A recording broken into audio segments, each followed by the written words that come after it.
Welcome to the best gambling show on the internet. This is the home of the money pick. Make sure you hit the like button. Make sure you subscribe. Week 11 over-unders to bet. Where are my total bros at? And I got a hat on like the rest of the bald YouTubers, but I still got hair. Let's get this money. Let's get to the first game. We're going reverse order. Monday Night Football. We're going to Texas. We got the Houston Texans at the Dallas Cowboys. Over, under 42. I'm going over. Listen, man, Cooper Rush was absolutely pathetic, and this is why it can't be a money pick.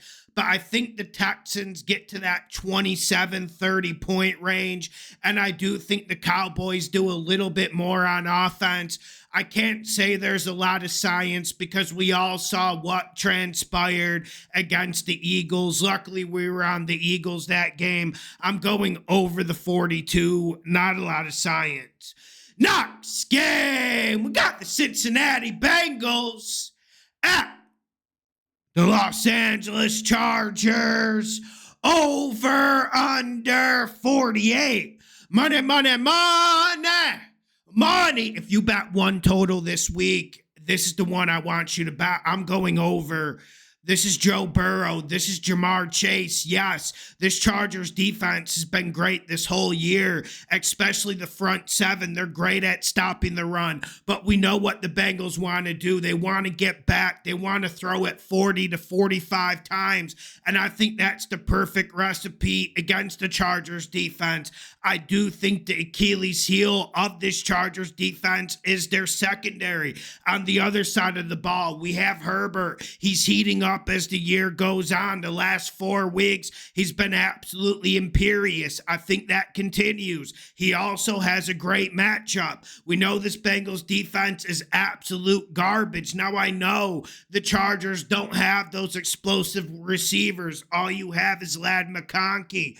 But I do think the Chargers will be able to move the ball. Everyone moves the ball against the Bengals. I'm going over the 48. Make it a damn money pick. Next game, we got the Kansas City Chiefs at the Buffalo Bills. Over, under 46. Under. This is mostly about game flow, game pace.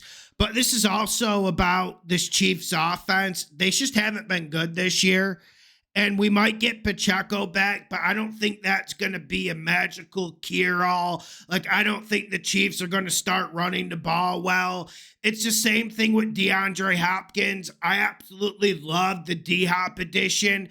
I just don't think it's going to springboard this offense. And if you look at Mahomes' stats, like, listen, I'm not saying this seriously, but if you look at Mahomes' stats, he's kind of comparable to Daniel Jones. Like, we know Mahomes is a winner, but this Bills defense is also a winner. I don't think there's a team that's getting better safety play than the Bills. Hamlin and Rapp have been absolutely phenomenal. I do think this Bills offense cooks, though, and I do think this Chiefs defense has weakness at second and third string corner in the nickel. I think the Bills will take advantage of that, but I'm still going under the 46. Next game, we got the Atlanta Falcons, Kirk, at the Denver Broncos. Over, under 44. Give me the under. Not a lot of science. It seems like all these Broncos games at Mile High always find a way to go over, but I'm going under here. Bo Nix. I think this Falcons defense finally has a good performance. Man, I'm just going under. Not a lot of science. I love this Falcons offense, but we know this Broncos defense brings heart, emotion, and energy. Going under the 44. Next game, we got the Seattle Seahawks at San Francisco 49ers. Over, under 48. Money. Borderline. Don't get too excited here, but I'm going over. And I've been doing the same thing every single year. I've been looking to get against the Seahawks defense, whether it be spread or going on the over-under totals. I'm going over here.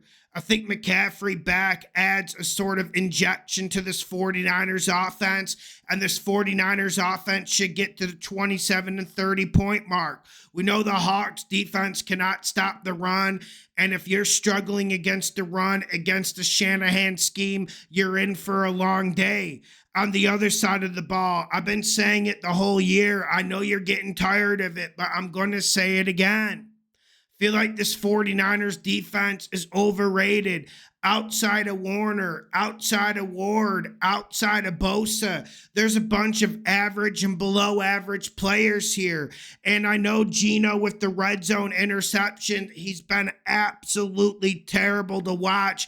And if you're a Hawks fan, I send my condolences. He probably gave you 3 or 4 mini heart attacks already. But let's be real, if DK Metcalf's in this lineup, I like the Seahawks receiving core against the 49ers. And I'll say it again, this 49ers pass rush just isn't what it used to be. Yes, you have Bosa. Yes, this Hawks offensive line is weak.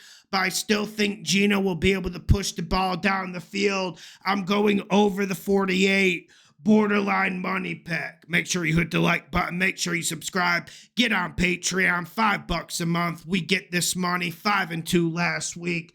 Next game, we got the Green Bay Packers at the Chicago Bears. The Bears over under 40.5. I'm going over, but listen, I just want to say, everyone's finding excuses for Caleb Williams. The first 3 games, he held the ball 2.8 seconds, a drop back.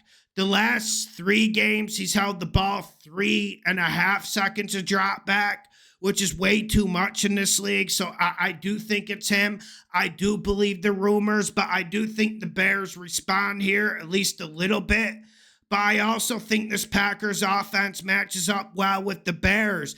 I know this Bears secondary is really good. They can match up with you in a wide variety of ways. Jordan Love has been topsy-turvy this year, to say the least.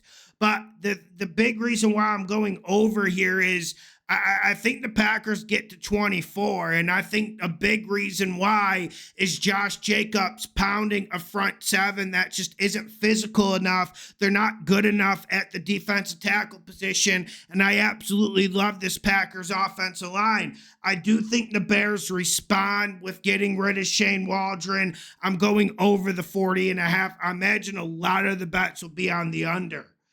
Next game, we got the Cleveland Browns at the New Orleans Saints.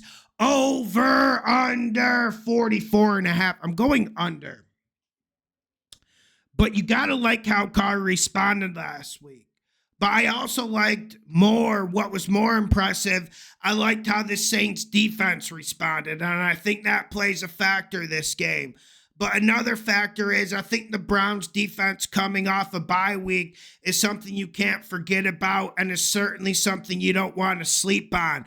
I think that's the big matchup. I think they get pressure on Carr, and I think that creates problems. Now I know Jameis Winston going back to New Orleans. I do like the matchup. I do think the Saints defense is vulnerable, but the new coach bounce should help this defense. I'm going under the 44.5, and this game is hard to bet no matter what market you choose, no matter what derivative you choose, because this Browns team is so unpredictable. I'm going under the 44.5.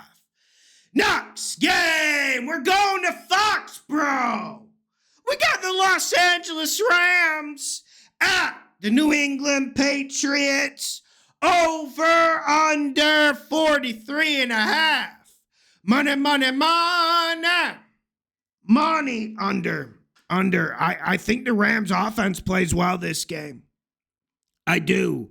And you guys know I absolutely love Drake May. I called that upset. I called that money line against the Bears last week. But here's the issue. I just don't think this Patriots offensive line is good enough. I can't see the Patriots getting over 10 or 13 points here. You got Fisk, you got Jared Verse, you got a bunch of other young dogs in that Rams defensive line rotation that are just going to be coming at you in waves. And I don't know if Drake's going to be able to, by the time he's bought the last 3 weeks, this Patriots offensive line just isn't good enough. And while I do think the Rams offense responds, they're not this bad, man. They've been bad the last 2 weeks. Let's be completely honest about it. I do think they respond, but I see like a 24-10 game, maybe 27-10. I'm going under the 43.5. Make it a damn money pick. Next game, we got the Baltimore Ravens at the Pittsburgh Steelers. Over, under 48. I'm going under, but there is not a piece of science here. Man, you just don't know what you're going to see from either defense. And I do think this Steelers defense is more vulnerable than people think.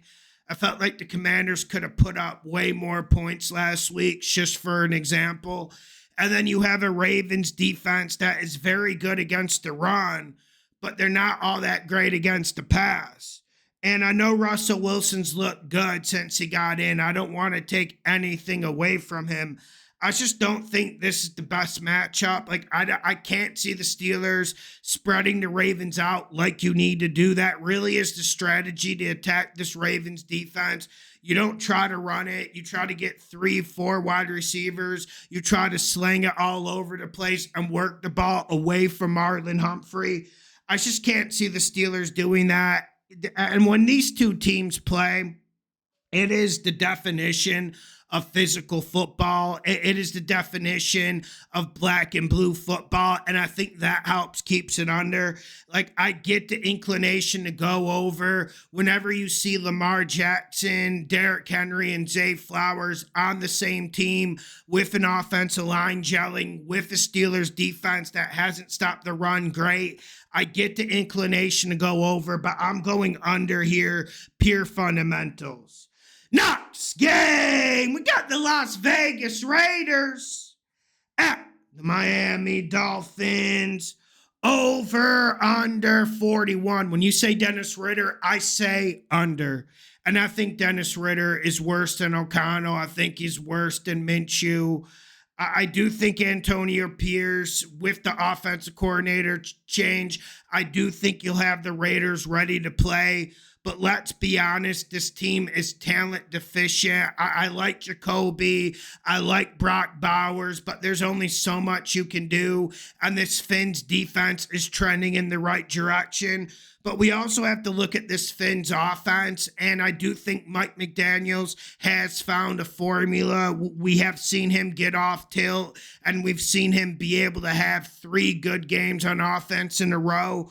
But this Fins offense just isn't explosive anymore. Everything's dink and dunk. Everything's at a crawl, a snail's pace. I'm going under the 41. I get it. Like, 41 is really low for a Fins game. But firstly, like I said, the pace of the Dolphins offense, Raiders defense is always sneaky good. But secondly, you give me Desmond Ridder, I'm taking the under, guys. Next game, we got the Jacksonville Jags at the Detroit Lions. Dan Campbell, over, under 47. Money, money, money. Borderline. I'm going under. Make it a damn money pick. Listen, this isn't one I want you like running the bat. The Jags offense did show some signs last week, but Mac Jones is severely limited. He has one of the weakest arms you're going to see out of anyone playing quarterback in this league. And we know what the Lions are going to give you. They're going to get up and press. They're going to go man-to-man. They're going to challenge you. And I'm not sure this Jags receiving core is going to create separation. I'm not sure this Jags team's going to be able to run it. One thing we know about this Detroit defense, even though Mixon had a good game last week, we know this Detroit defense is going to be good against the run. So essentially, it's down to Mac Jones to beat them, and I don't like that. On the other side of the ball, you got Goff, and he struggled last week. And we've been saying it all year. I do think Goff has kind of been skating by. We haven't seen his best football. We haven't seen Laporta used right. We haven't seen the best out of Amon St. Brown, the God. We haven't. We just haven't seen the best. But I'm going under here because I actually really like the way the Jags defense has played the last 3 weeks. I do think they've responded. I do think they found a little bit of a second wind. Big reason why this is going under. Mac Jones, give me the under, borderline money pick.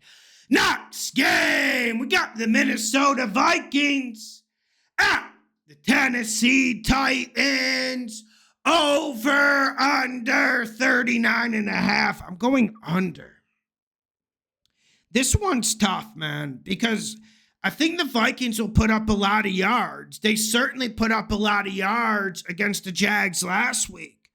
But Sam Darnold does not look right, especially when they get in the red zone. And I do think this Titans defense has a response. I think this is a sticky situation for the Vikings. I also think this is an upset situation for the Vikings. On the other side, this Titans offense has showed signs. I feel like they have a good scripted offense. But when you have Will Levis, you're going to have turnovers. And you can't like this matchup against Flores. What does Brian Flores like to do? He likes to create pressure. He likes to stop the run on early downs, and then he likes to blitz you on 3rd and long. This Titans offensive line can't block anyone. They're not good at run blocking, so I can't see the Titans running it well to get in good situations for Will Levis. Secondly, I see a lot of blitzes being slung at Will Levis, and you can't like that equation. I'm going under the 39.5. It's really low for a game that involves the Kevin O'Connell offense, but I still think this points towards under. Next game, we got the Indianapolis Colts at the New York Jets. Rodgers, Rodgers. Over, under 44. I'm going over. Man, it's tough to predict these Jets games because they have so much explosion on offense, but they're so disorganized. They have such a good secondary on defense, yet they can't tackle, they can't cover. I feel like you can run the ball on them, and I think that's what the Colts will do. Anthony Richardson back as starter for the Colts, I think will help just amp up this Colts running game. I'm going over the 44. Not a lot of science. This Colts defense stinks. Next game and last game of the week, reverse order, remember. We're going Thursday night football. We got the Washington No-Names at the Philadelphia Eagles. Hurts. Over, under 48.5. Money, money, money. Money under. I don't like doing it because I've been telling you this whole year. Commanders are a top 3 offense. Eagles are a top 5 offense. But I also think this Eagles defense is a lot better than people think, especially this front 4. But I'm also liking the strides I'm seeing out of this Commanders defense. I think the Commanders defense will have a pass rush. And this Eagles offense is really frustrating because they just won't commit to the run. This Eagles offense should be a power run team, yet we see them some drives going 6-7 passes in a row. And what does that lead to? It leads to Hurts turnovers. This Philadelphia offensive line also isn't pass blocking all that well. The Commanders are at their best when they're rushing the passer. They're at their worst when they're in the run fits. I still think the Eagles will make bonehead mistakes, and I do think we'll see some turnovers. Jaden Daniels has been absolutely phenomenal, and that Commanders offense was phenomenal against the Steelers, even in defeat. Even with that being said, I got this going under the 48.5. Make it a damn money pick. Make sure you hit the like button. Make sure you subscribe. The best gambling show on the internet. Come get this money with me. Leave a damn comment.